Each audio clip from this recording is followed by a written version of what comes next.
जितेंद्र, लगातार हमने ये पैटर्न देखा है। ऐसी खबरें इससे पहले भी आई थी दाऊद इब्राहिम के मारे जाने की, और एक बार फिर से इंटरनेट पर यह खबर वायरल हो रही है। हालांकि इसकी पुष्टि अभी तक नहीं हो पाई है। देखिए, जो इस बार जो खबर आ रही है उसमें यह है कि दाऊद इब्राहिम को किसी ने जहर दे दिया है और काफी गंभीर हालत में उसे अस्पताल में दाखिल कराया गया, कराची के अस्पताल में दाखिल कराया गया।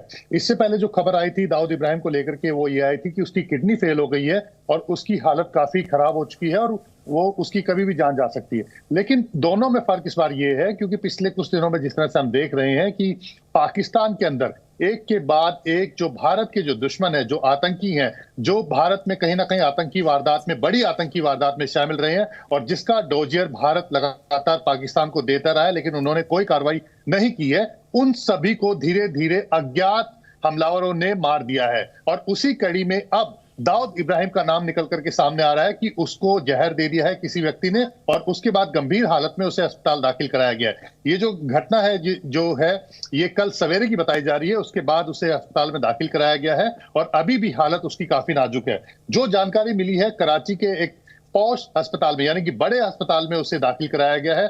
एक फ्लोर जो है जहां पर उसे रखा गया है, उस पूरे फ्लोर को खाली करवा दिया गया है। सिर्फ दाऊद इब्राहिम वहां पर है, मौजूद है और पूरी तरह से सिक्योरिटी के अंदर उसको रखा गया है। इसमें खास बात यह भी है कि पाकिस्तान हमेशा से इस बात से इनकार करता रहा है कि दाऊद इब्राहिम उसके यहां पर है।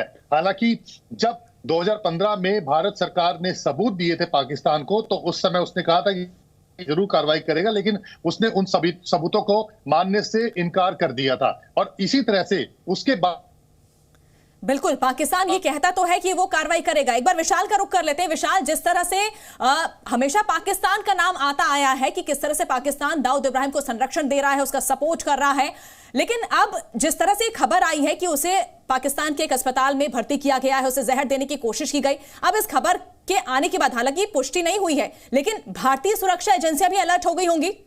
देखिए, बिल्कुल अभी जो खबर आ रही है कि किसी अज्ञात शख्स ने दाऊद इब्राहिम को जहर देने का प्रयास किया, जिसके बाद दाऊद इब्राहिम को कराची के एक अस्पताल में एडमिट कराया गया। हालांकि इसकी आधिकारिक पुष्टि नहीं हुई है, लेकिन तमाम जो पाकिस्तान की मीडिया रिपोर्ट्स है उसमें इस बात को लेकर दावा किया जा रहा है। सोशल मीडिया पर तमाम लोग इस चीज को लिख रहे हैं क्योंकि दाऊद इब्राहिम भारत का मोस्ट वांटेड रहा है और पाकिस्तान लगातार दाऊद इब्राहिम को छिपाता रहा है। ISI लगातार दाऊद इब्राहिम को बहुत ही सुरक्षित जगह पर रख रही थी और तमाम ऐसी सुविधाएं दाऊद इब्राहिम को दे रही थी ताकि वो भारत विरोधी जो गतिविधियां हैं उनको पाकिस्तान में बैठकर अंजाम दे सके।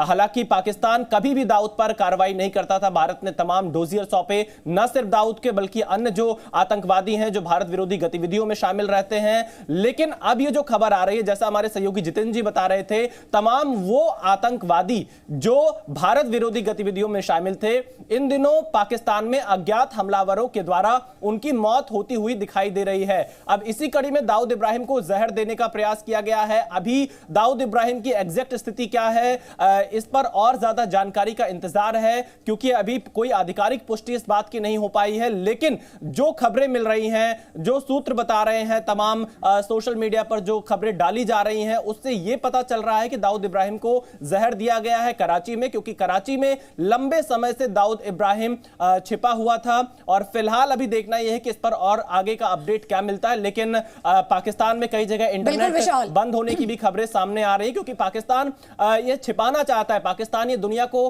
कभी नहीं बताना चाहता है खुले तौर पर कि वो दाऊद इब्राहिम को छिपा रहा है। और साफ तौर पर देखिए विशाल, पाकिस्तान कभी भी इस बात को नहीं कबूलेगा, चाहे भारतीय एजेंसियां कितनी भी सबूत दे दे। लेकिन जितेंद्र शर्मा, बड़ा सवाल तो यही उठ रहा है कि देखिए ओसामा बिन लादेन को लेकर भी कभी भी पाकिस्तान ने स्वीकारा नहीं कि वो वहां है, लेकिन खात्मा हुआ।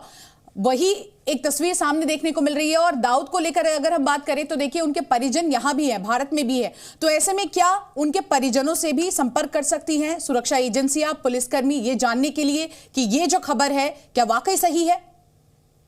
देखिए शिवांगी, भारत का अपना एक इंटेलिजेंस नेटवर्क है और वहां पर भी क्योंकि हमारी जो वहां पे एम्बेसी है उसके जरिए और जो हमारे जो इंटेलिजेंस सोर्सेज हैं उसके जरिए जरूर इस बात की जानकारी मिलती है और तभी इस बात के बारे में पता लगा है कि दाऊद इब्राहिम बीमार है, उसे जहर देने की कोशिश की गई है और वो अस्पताल के अंदर दाखिल है। और ये जानकारी इंटेलिजेंस एजेंसीज के पास है। इसमें सबसे बड़ी जो बात है वो ये है कि पाकिस्तान हमेशा डिनायल मोड में रहा है। इस बात को देखिए कि जब NIA इस पूरे मामले की जो जांच कर रही है, दाऊद इब्राहिम से जुड़े एक मामले की जांच कर रही है, हसीना पारकर जो कि दाऊद इब्राहिम की बहन है, उसके बेटे का जब बयान लिया गया था पिछले साल, बकायदा उसने ऑन रिकॉर्ड ये स्टेटमेंट दिया था कि उसकी दाऊद इब्राहिम से बात हुई है, वो कराची के अंदर रह रहा है। उसने बकायदा ये भी बताया था कि दाऊद इब्राहिम ने दूसरी शादी कर ली है और वो कराची के पॉश इलाके में, क्लिफ्टन एरिया में रह रहा है। तो यानी कि भारतीय एजेंसीज के पास सारे सबूत हैं, वो लगातार दिए भी गए हैं पाकिस्तान एजेंसी को। लेकिन इसमें सबसे बड़ा सवाल ये है कि पाकिस्तान इसको कब मानेगा, क्योंकि पाकिस्तान को ये पता है कि जो दाऊद इब्राहिम है